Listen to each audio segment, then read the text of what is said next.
우리 마태복음 28장 18절 말씀 우리 다 같이 한 목소리로 한번 선언하겠습니다.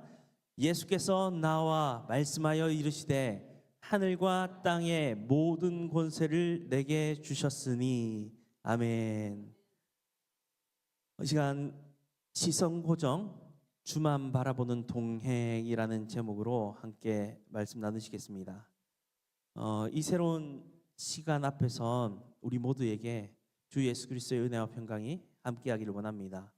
오늘부터 우리는 올간 그 신년 특별 기도회 저녁 기도회로 모입니다.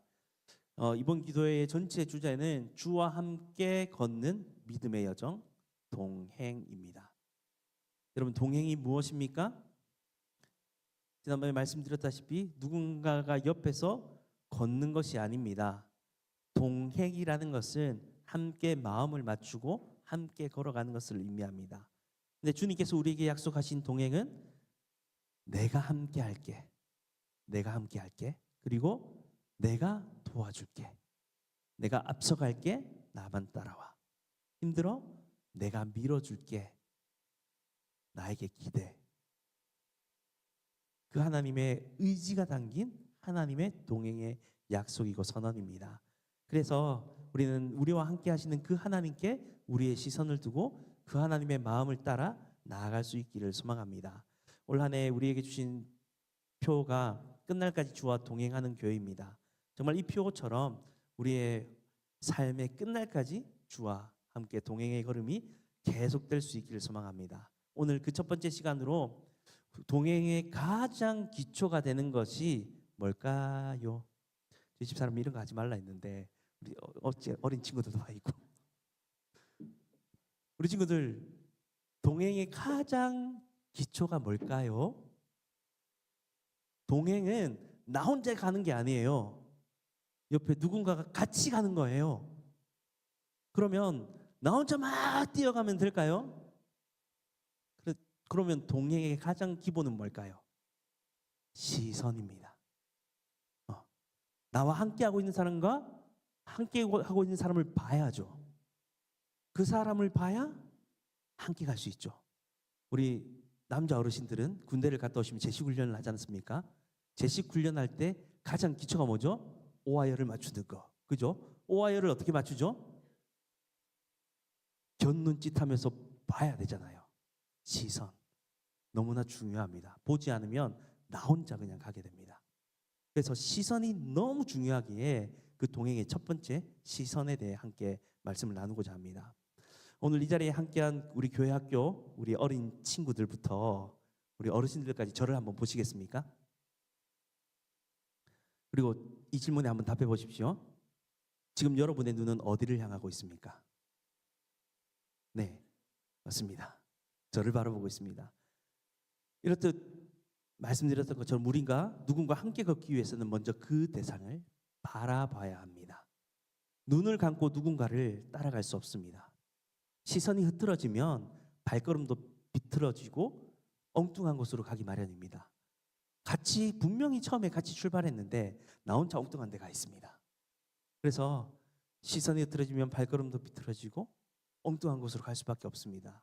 그래서 다시 한번 우리의 시선을 모으는데 그러면 우리 모두가 함께 같이 가기 위해서는 우리가 모두 같은 곳을 바라봐야 합니다. 그죠? 근데 그 기준이 누가 해야 되느냐에 따라서 참 천차만별입니다. 그죠? 우리 모두가 얼마나 다양합니까? 근데 우리 모두가 한 마음과 한 뜻이 되어 가려면 오직 한 곳, 주님만을 바라봐야 합니다. 어제나 오늘이나 영원토록 변함없으신 주님, 언제나 신실하신 그 주님을 함께 바라보며 나갈 때 우리 모두는 함께 호흡을 맞추어 함께 동행할 수가 있는 것입니다. 그래서 오늘 말씀을 통해 2026년 그리고 끝날까지 우리의 시선을 어디에 두어야 할지 그리고 왜 중요한지를 다시 한번 깨닫는 시간 될 수 있기를 소망합니다. 첫 번째는 먼저 다가오시는 예수님입니다. 마태복음 28장 18절에서 고백처럼 예수께서 나와 말씀하여 이르시되 예수님이 먼저 나오셨습니다. 우리에게 먼저 나오셔서 우리에게 말씀해 주십니다.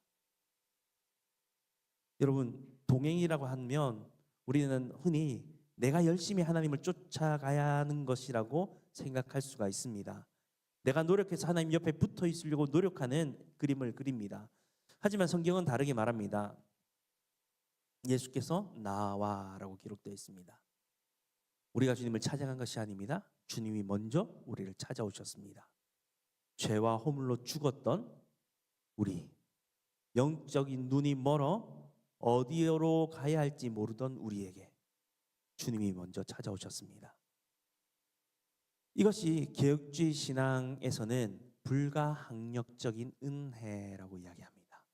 나의 의지와는 상관없이, 나의 어떠함과는 상관없이 그저 나를 있는 그대로 받아주시고 나에게 먼저 찾아와 주신 하나님의 은혜. 여러분, 동행의 시작은요, 나의 결심이 아니라 나를 먼저 찾아오신 주님의 발걸음으로부터 시작되는 것입니다. 그런데 그렇게 우리에게 먼저 다가오신 주님이 어떤 분이시라고 이야기합니까? 그분은 좋은 선생님이나 마음씨 좋은 아저씨가 아닙니다. 하늘과 땅의 모든 권세를 가지신 분입니다. 우리 어린이 여러분, 대통령이나 왕이 정말 힘이 있잖아, 그죠?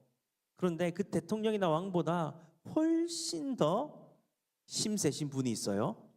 그분은 바로 온 세상을 만드시고 다스리시는 창조주 되신 하나님이십니다. 부활하신 예수님은 죽음을 이기시고 하늘과 땅의 모든 통치권을 쥐고 계십니다. 2026년 새해라는 새로움이라는 것은 늘 언제나 두 가지 마음을 동시에 줍니다. 새로운 것에 대한 기대. 그 기대 뒤에는 어떤 일이 일어날지 모르는 불안함과 두려운 마음. 두 가지 동시에 존재하는 것 같습니다. 앞으로 어떤 일이 다가오든 그 문제가, 그 일들이 여러분을 힘들게 할 때에 기억하기 원합니다. 하늘과 땅의 권세를 가지신 분, 하늘과 땅을 움직이시는 그 권세의 주님이 지금 내 옆에 계십니다. 그리고 나와 함께 가자고 먼저 손을 내미십니다. 여러분, 이 확신을 꼭 붙들고 가는 저와 여러분 될 수 있기를 바랍니다. 두 번째는 세상이 아닌 주님을 바라보라입니다. 히브리서 12장 1절에서 3절 말씀 한번 띄워주실까요? 너무 제가 죄송하시면 나이도 어린데 노안이 와가지고요, 작으면 잘 안 보여요. 우리 방송실에 다음에 좀 감사합니다. 네, 크게 한번 다 같이 읽어보겠습니다. 이러므로 우리에게 구름같이 둘러싼 허다한 증인들이 있으니 모든 무거운 것과 얽매이기 쉬운 죄를 벗어버리고 인내로써 우리 앞에 당한 경주를 하며 믿음의 주요 또 온전하게 하시는 이인 예수를 바라보자. 그는 그 앞에 있는 기쁨을 위하여 십자가를 참으사 부끄러움을 개의치 아니하시더니 하나님 보좌 우편에 앉으셨느니라. 너희가 피곤하여 낙심하지 않기 위하여 죄인들이 이같이 자기에게 거역한 일을 참으신 일을 생각하라. 아멘. 여러분, 주님이 우리 곁에 이제 계신 것을 알았다면 우리는 어떻게 걸어야 합니까? 오늘 히브리서 12장 2절은 명확한 지침을 줍니다. 믿음의 주요 또 온전하게 하시는 이인 예수를 바라보자. 우리의 섬김이, 우리의 봉사가, 우리의 열심이, 우리의 기도가, 우리의 예배의 걸음이 우리를 온전하게 하는 것이 아닙니다. 우리의 선한 행동들이, 말씀의 순종함이 우리를 온전하게 하는 것이 아닙니다. 우리를 온전하게 하시는 분은 오직 한 분, 예수님이십니다. 이것이 얼마나 큰 은혜인지 모릅니다. 우리는 어떻습니까? 날마다 넘어지기 바쁘고 쓰러지기 바쁘고 허우적거리기 바쁘고 헤매기 바쁜 게 우리의 모습 아닙니까? 온전함이라고는 단 1도 찾을 수 없는, 잠깐 진짜 반짝거리는 정도로만 잠깐 온전해지는 척만 할 뿐이 우리의 모습 아닙니까? 그런데요, 너무 감사한 것은요, 우리가 아닌 예수님이 우리를 온전하게 하신다라고 약속하셨습니다. 그렇게 말씀하고 계십니다. 이게 얼마나 큰 은혜인지 모릅니다. 여기서 예수를 바라보자라고 하시는데, 바라본다는 말은 단순히 쳐다본다라는 의미를 가지고 있는 것이 아닙니다. 눈을 떼지 않고 집중해서 응시하는 것을 말합니다. 마치 마라톤 선수가 뭐만 보고 달려가죠? 뭐만 보고 달려가죠? 이러면 마라톤 못합니다. 완주를 못합니다. 완주를 위해서 뭐만 보고 달려가죠? 결승선. 제가 기도 모르나 제가 말씀하셨는데 못 들은 것 같습니다. 죄송합니다. 결승선만 보고 달려갑니다. 그렇게 뛰는 것처럼 우리는 예수님만 바라보고 나가야 합니다. 넘어질까 두려워할 필요가 없습니다. 우리를 온전하게 하시는 분이기 때문에 우리를 그간 넘어지도록 자빠지도록 엉뚱한 곳으로 가도록 버려두지 않으십니다. 그러기에 우리의 시선은 시선 고정, 누구에게로? 예수 그리스도에게로. 그래서 1절 보면요, 구름같이 둘러싼 허다한 증인들이 있다고 합니다. 이미 우리 앞에 그렇게 주님만을 바라보고 나갔던 많은 증인들이 있으니 그 증인들을 봐라. 그들이 증거해주고 있지 않느냐. 그러니까 너희도 예수만 바라보고 가라고 말씀하시는 것입니다. 어떤 증인들이 있죠? 아브라함, 모세, 다윗, 그리고 우리의 믿음의 많은 선배들이 응원석에 앉아서 우리를 막 격려하고 있습니다. 주만 보고 가면 돼. 어디 봐, 주만 봐, 주만 봐 이러면서 응원하고 막 소리를 치고 있습니다. 나도 걸어봤는데 주님만 바라보고 가면, 그 말씀만 따라가면 다 잘할 수 있어 라고 소리치고 있습니다. 근데 우리는 달리는 이 경주장에는요, 우리의 발목을 잡는 것들이 너무나 많습니다. 우리의 믿음의 선배들께는 죄송한 말이지만, 우리의 믿음의 선배들이 살았던 때도 정말 그런 것이 많았겠지만 우리가 살아갈 때는 훨씬 더 많은 듯합니다. 그렇지 않습니까? 너무 우리의 시선을 빼앗는 것이 많고 우리의 마음을 뺏어가는 것들이 너무나 많은 시대를 살아가고 있습니다. 정말 온갖 곳곳에 제가 막 어망을 쳐놓고 그냥 안 걸릴 것이 없는 촘촘하게 망을 쳐놓은 것처럼 우리를 걸려 넘어지게 하는 것들이 너무 많습니다. 그것들 중에 가장 큰 것들, 가장 우리를 잘 넘어뜨리게 하는 것이 뭐라고 합니까? 성경은 무거운 것과 얽매기 쉬운 죄입니다. 염려, 욕심, 근심, 미움, 다툼, 이런 것들이 우리의 시선을 자꾸 빼앗아가는 것입니다. 성경 속에 무리를 걸었던 베드로의 이야기 아시죠? 우리 친구들도 알지, 그지? 무리를 걸었던 베드로의 이야기. 그 예수님이 물리를 걸어오실 때에 베드로도 용기를 내어 배에서 뛰어내렸습니다. 그리고 빠졌습니까? 아닙니다. 걸었습니다. 어떻게 그가 걸을 수 있었을까요? 안 나와 있지만 성경의 대로 말씀대로라면 그의 시선이 누구를 향했기 때문에? 온전하게 하시는 예수를 바라봤기에, 주님만 바라봤기에, 다른 것에 시선을 안 빼앗기에 걸어갈 수 있었습니다. 즉 무리를 걷는 동행을 경험했습니다. 그런데 그 순간 베드로의 귓가에 휘잉 하고 지나가는 거센 바람 소리가 들려왔습니다. 그러니까 그 바람의 시선이 빼앗기고 울렁이는 파도의 시선을 빼앗기는 순간 어떻게 됐습니까? 그의 시선이 예수가 아닌 그 바람과 파도를 바라보는 순간 물에 즉시 빠지고 말았습니다. 사랑하는 성도 여러분, 2026년에도 끊임없이 우리의 시선을 빼앗는 바람들과 풍랑들이 우리를 덮치려 할 것입니다. 출렁이는 파도가 눈에 들어올 것입니다. 경제적인 어려움이라는 파도, 자녀의 문제라는 파도, 건강의 위기라는 바람, 그리고 나를 괴롭히는 사람들이라는 시기, 질투, 다툼들이 불어올 것입니다. 그때 그 파도를 보면 우리는 100%, 200% 빠지고 말 것입니다. 환경을 묵상하면요, 환경을 묵상하면 할수록 두려움에 잠깁니다. 어려움과 문제들을 생각하면요, 더 머리가 복잡해지고 괴로워집니다. 왜냐하면 내가 어떻게 할 수 없거든요. 그러나 파도 위를 밟고 서 계신 주님을 바라보게 된다면 우리는 무리를 걷게 될 것입니다. 실패했던 베드로가 어떻게 합니까? 다시 소리치며 주여 나를 구원하소서라고 소리치는 순간, 주님을 찾는 순간 베드로가 경험한 것이 무엇입니까?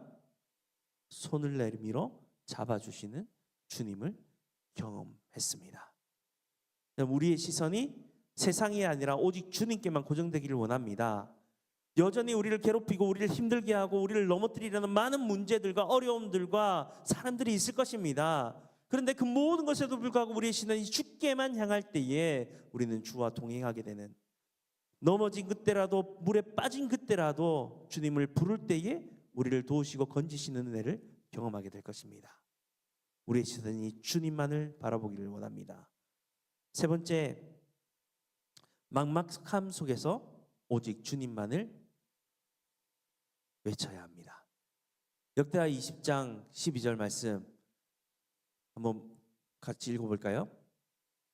우리 하나님이여 그들을 징벌하지 아니하시나이까. 우리를 치러 오는 이 큰 무리를 우리가 대적할 능력이 없고 어떻게 할 줄도 알지 못하옵고 오직 주만 바라보나이다. 오직 주만 바라보나이다. 여러분, 이 심정이 우리의 심정 아닙니까? 여호사밧 왕이 그랬습니다. 모압과 암몬과 연합군, 즉 거대한 적군들이 연합해 우리를 치려고 오고 있었습니다. 도저히 이길 수 없는 싸움입니다. 그래서 이 큰 무리를 대적할 힘도 없고 능력도 없고 어떻게 할 줄도 모릅니다. 그것이 내가 처한 상황입니다 라고 고백하는 것입니다. 여러분, 이 고백이 저와 여러분 모두의 고백이 되길 원합니다. 이런 상황에 우리의 고백은 뭐가 되어야 할까요? 오직 주만 바라보나이다. 오직 주만. 문제들이 아니라 그 큰 적군들이 아니라 내가 없음이 아니라 오직 주만. 정말 솔직한 기도 아닙니까? 하나님, 저는 능력이 없습니다. 어떻게 해야 할지 알지 못합니다. 그래서 주님만 쳐다봅니다. 다시 한번 따라해 볼까요? 오직 주만 바라봅니다. 네. 어린아이가 길을 가다가 무서운 개를, 엄청 덩치가 크고 막 우왕 거리는 개를 만나면 어떻게 합니까? 같이 대적합니까? 아니죠. 어떻게 하죠? 싸울 방법이 없는데 엄마 아빠를 부르며 달려가죠.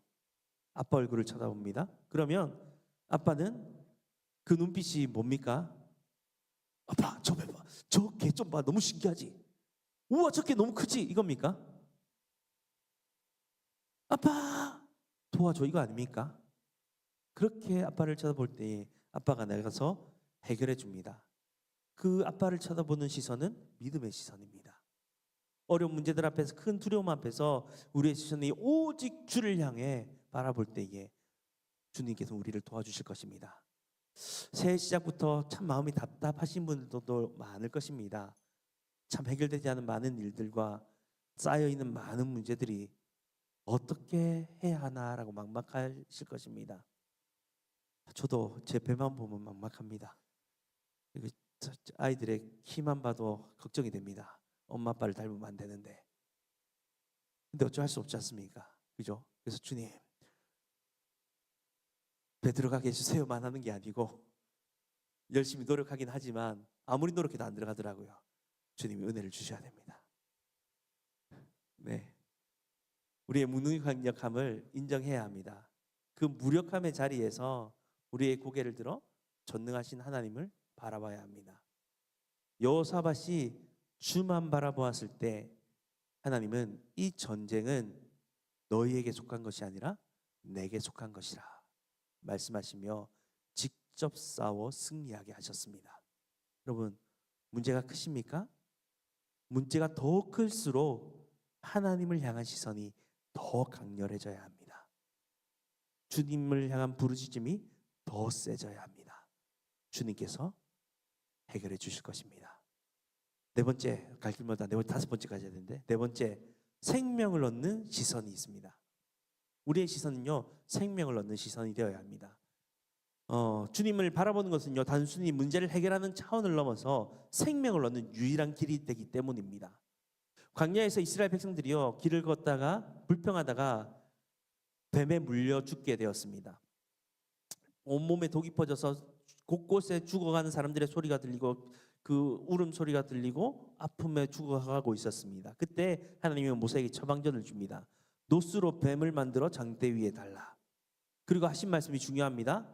물린 자마다 그것을 보면 살리라. 약을 바르는 것이 아닙니다. 뱀을 잡아 죽이는 것도 아닙니다. 그저 장대 위에 높이 달린 놋뱀을 쳐다만 보면 사는 것입니다.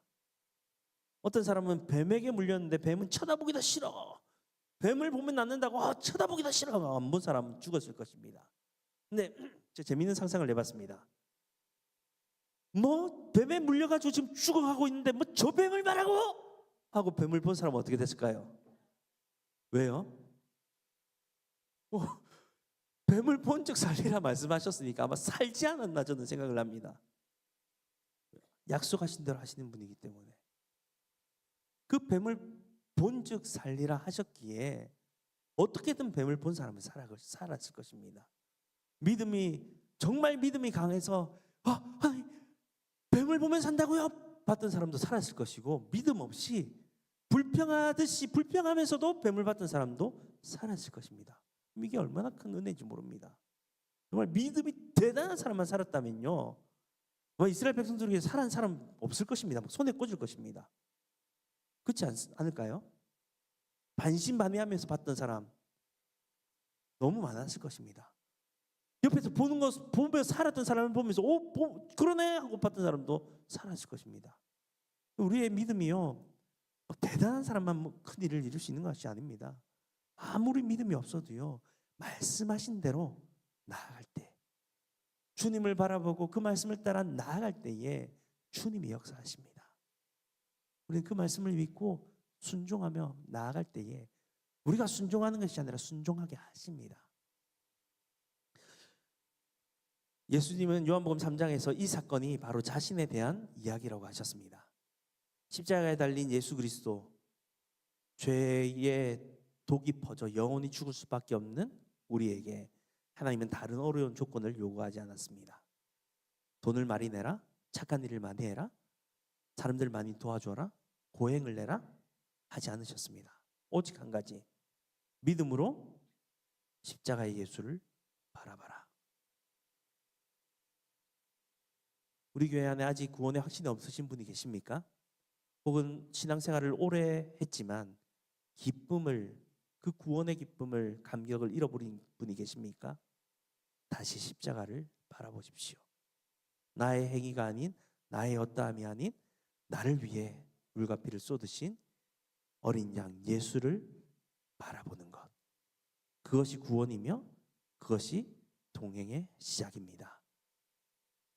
마지막으로 말씀을 맺겠습니다. 항상 주를 바라봅니다. 여러분, 동행은 한번 쳐다보고 마는 것이 아닙니다. 다윗은 시편 25편 15절에서 이렇게 고백합니다. 내 눈이 항상 여호와를 바라보면 내 발을 그물에서 벗어나게 하실 것이미로다. 여기서 중요한 단어는 항상입니다. 항상은요, 이 히브리어의 이 항상은 이런 의미를 가지고 있습니다. 오직, 부단하게, 끊임없이. 그러니까요, 다른 게 아니고 오직 주님만을, 여호와를 바라보고 부단하게 바라보고 끊임없이 바라보고. 지금 발이 그물에 걸려 있으면 우리의 시선은 어디를 향하게 돼 있죠? 발을 향하게 돼 있잖아요. 그런데요, 이 다윗의 고백은요, 발을 보는 게 아니고 하나님을 바라보는 것입니다. 이것이 저와 여러분의 자세가 되었으면 좋겠습니다. 항상 주일 예배 때만 하나님을 바라보는 것이 아니라 월요일부터 토요일까지 이어지는 세상과 속에서 하나님을 바라보는 것, 스마트폰과 내 통장 잔고만을 바라보며 한숨 쉬는 것이 아니라 오직 주님만을 바라보는 것. 기쁠 때나 슬플 때나 밥 먹을 때나 일할 때나 학교에 있을 때나 공부할 때나 우리의 영적인 시선은 항상 나룻밤의 바늘처럼 항상 주님을 향해 있어야 합니다. 사랑하는 믿음의 동역자 여러분, 그리고 이 자리에 함께한 다음 세대 우리 교회 학교 여러분, 2026년 동행이라는 이 우리에게 주신 사명 앞에 5일간의 여정을 시작하는 오늘 첫 번째 원칙을 바라봅니다. 시선고정. 누구에게 고정하는 것입니까?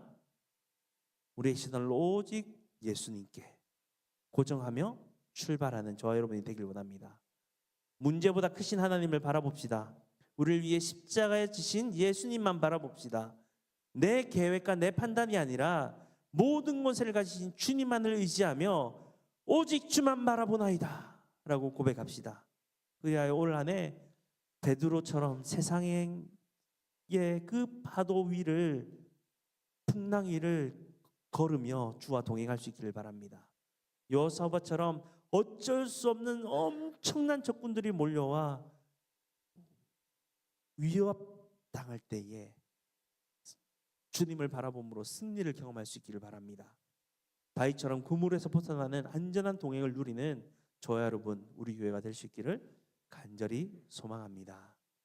이 시간 함께 찬양하며 그 주님을 바라보기를 원합니다. 결단하며 기도하기를 원합니다.